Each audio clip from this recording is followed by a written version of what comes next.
তো বন্ধুরা দেখতে পাচ্ছ সামুদ্রিক যে প্রাণীগুলো বালির মধ্যে থাকে তার মধ্যে এইটা কিন্তু একটু ভয়ঙ্করই দেখতে। দেখো কিছু যদি এর মধ্যে যায় তো কী করে খারাপ শিকার করে খায়, তো সেটা আপনাদের দেখাচ্ছি আজকে।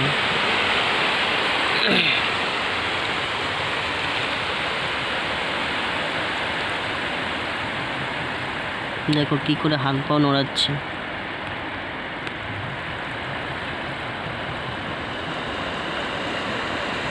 এটা কিন্তু ভয়ঙ্কর একটা জিনিস।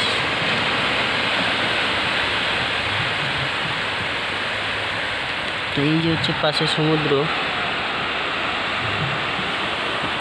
তো সমুদ্র পাড়ে কিন্তু এগুলো অনেক সময় দেখা যায়। এই যে দেখো এরকম হাত পা নড়াচ্ছে। দেখো আমরা সিনেমাতে যেরকম দেখি সেরকম অবিকল কিন্তু এই জিনিসটা।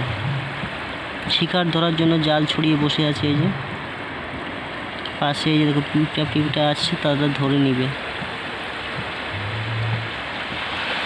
তো দেখতে কিন্তু একটু ভয়ঙ্কর লাগে বা ভয়ানক লাগে দেখতে। দেখো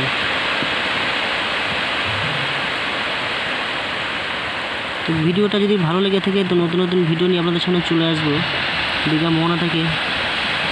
তো ভালো থাকবেন, সুস্থ থাকবেন। আর